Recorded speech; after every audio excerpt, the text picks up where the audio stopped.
ठीक है, शायद मैंने बहुत करोड़ों रुपए कमाया, पैसा कमाया, बट आज वो किसी यूज़ का नहीं है। 5 दिन हो चुके हैं, मैंने कुछ खाया नहीं है, ना ही सोया। भाई कसम से किसी भी व्यक्ति की मेंटलिटी कितनी ज्यादा खतरनाक हो सकती है, इसके बारे में तुम अंदाजा बिल्कुल भी नहीं लगा सकते। अभी UK07 राइडर ने अपने ही खुद के ही हाथों से खुद का ही एक्सीडेंट किया है, लेकिन इसके पीछे का जब तुम माइंड पैटर्न समझोगे तो सच में तुम्हारे होश उड़ जाएंगे। एंड लास्ट तक तुम UK07 को यानी अनुराग ढोपाल को एक इमेच्योर बंदा समझोगे। पूरे सोशल मीडिया पर लोग इसके एक्सीडेंट, फैमिली, गर्लफ्रेंड और करियर एंडिंग की बात कर रहे हैं, लेकिन कोई भी बंदा, कोई भी व्यक्ति इस टाइप की सिचुएशन से कैसे बाहर निकलते हैं इसके बारे में बात ही नहीं कर रहा, क्योंकि इस पूरी दुनिया में लंबे समय तक सर्वाइव वही व्यक्ति कर पाता है जो अपने सबकॉन्शियस माइंड को अच्छे से समझता है और जानता है। और इस एग्जाम्पल को अच्छे से समझता है। अगर मैं इस पानी के भरे गिलास को 2 मिनट पकड़ूंगा तो मुझे कुछ नहीं होगा, 5 मिनट पकड़ूंगा तो कुछ नहीं होगा।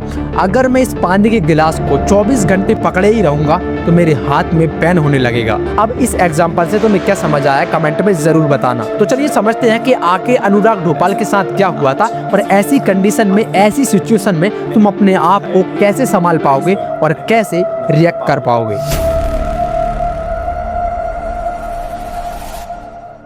देखो, ये बंदा पिछले 7 महीनों से अपने मेन चैनल पर गायब था और 5 महीनों से अपने सेकंड चैनल पर भी गायब था। जब ऑडियंस ने इससे पूछा तो इसने बताया कि मैं अपने बिजनेस में बिजी हूँ क्योंकि यूट्यूब ज्यादा लंबे समय तक नहीं चलेगा। लेकिन हकीकत इससे एकदम उल्टी थी, वो भी इतनी ज्यादा खतरनाक जिसके बारे में सुन के तुम आज से किसी भी सोशल मीडिया इन्फ्लुएंसर पर यकीन ही नहीं करोगे। इन्होंने बताया कि इनकी शादी के बाद से ही कई सारी प्रॉब्लम्स खड़ी हो गई, जैसे कास्ट इश्यूज को लेकर, यानी रितिका राजपूत थी और अनुराग ब्राह्मण। कास्ट की वजह से अनुराग की फैमिली रितिका को एक्सेप्ट करने के लिए रेडी नहीं थी। इन्होंने बताया कि शादी में ये अकेले ही काम कर रहे थे और इनकी फैमिली का कोई भी बंदा उस शादी में इन्वॉल्व ही नहीं था। और ऊपर से इन्होंने अपने भाई पे आरोप लगाया कि उनके भाई इसकी प्रॉपर्टी छीनना चाहते थे, इसकी वजह से इनका भाई इनके खिलाफ हो गया। और फैमिली तो कास्ट की वजह से थी। अब इनकी पत्नी भी यानी रितिका भी इनके साथ नहीं रही, वो भी इन्हें छोड़कर चली गई। इसकी वजह से ये एकदम अकेले पड़ गए। इसीलिए इन्होंने डिसाइड किया और कोशिश भी की। अब आगे रियलिटी इतनी ज्यादा डार्क होती जाएगी कि तुम UK07 से नफरत करने लगोगे, क्योंकि ताली एक हाथ से नहीं बजती। इसके भाई कलम ने असली सच्चाई वो बताई जो अनुराग ने सबसे छिपाई। कलम यानी अनुराग के भाई ने जो सच्चाई बताई उसको बाद में समझेंगे, पहले ये समझते हैं। जब एक इंसान के कॉन्शियस माइंड में नेगेटिव थॉट आता है तो वो बार बार उसे जब रिपीट करता है तो वो सबकॉन्शियस माइंड में इंटर कर जाता है, तो फिर वो व्यक्ति उसी बात को पकड़ के बैठ जाता है और बार बार उसी के बारे में सोचने लगता है। और फिर इंसान के दिमाग में स्ट्रेस हार्मोन रिलीज होने लगता है और उसका कोलेस्ट्रॉल बढ़ने लगता है। इससे ये होता है कि इंसान बेचैन होने लगता है, घबराहट होने लगती है और उसको बहुत ज्यादा थकान महसूस होने लगती है और दिमाग धीरे धीरे इस सिचुएशंस को नेगेटिव तरीके से देखने लगता है। मोटिवेशन गिर जाता है और इमोशन शट डाउन हो जाता है, जिससे खालीपन महसूस होने लगता है और सुसाइड जैसे ख्याल अपने दिमाग में आने लगते हैं और अपने अंदर से ये महसूस होने लगता है कि अब सब कुछ खत्म हो चुका है, अब बचा ही कुछ नहीं है, अब मैं अपने आप को ही खत्म कर लूं। जबकि हम ये भूल जाते हैं कि अकेले ही आए थे, अकेले ही जाएंगे।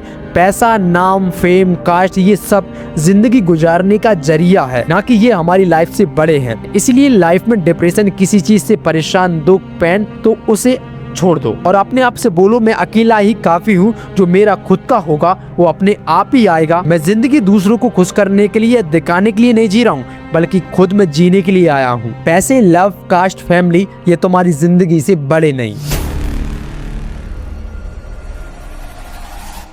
अब सुनो, जो कुछ भी अनुराग ने अपनी फैमिली के बारे में बोला, क्या वो वास्तव में सच था? इसके भाई कलम ने बताया उसको और उसकी फैमिली को इसकी शादी से कोई प्रॉब्लम नहीं थी, बल्कि वो इसकी शादी में पूरे इन्वॉल्व थे। कलम ने बताया अनुराग रितिका को बहुत टॉर्चर करता था और हर दिन इनकी लड़ाइयाँ होती थी और यहाँ तक रितिका के चाचा ने ये कह दिया कि जिस तरह से अनुराग के ऊपर खून सवार था वो रितिका को मार ही देता। और कलम ने ये भी बताया अनुराग ने अपनी सासू माँ पर हाथ उठाया, यानी रितिका की माँ पर हाथ उठाया और ये बात उसने एक्सेप्ट भी करी। और कलम ने ये भी कहा कि अनुराग अक्सर कहता था कि मुझे रितिका से शादी नहीं करनी है क्योंकि वो नीची जात की है, और अनुराग ने रितिका के एक्सपायर पापा पर मजाक भी बनाया। कलम ने आगे ये भी बताया कि अनुराग एक प्रूफ बता दे कि मैंने उससे करोड़ों रुपए लिए हैं, वो तो बस एक भी प्रूफ शो कर दे। मतलब कि इतना झूठ बोला अनुराग। अब इन दोनों भाइयों में कौन सच है कौन झूठ है हमें बिल्कुल पता नहीं। मुझे तो बस ये पूरी जानकारी सोशल मीडिया से मिली है। अगर कोई गलत बोला हूँ तो प्लीज माफ करना, क्योंकि मुझे ये जानकारी पूरी सोशल मीडिया से मिली है, मैंने खुद से ये नहीं बनाई है और मैं इससे किसी को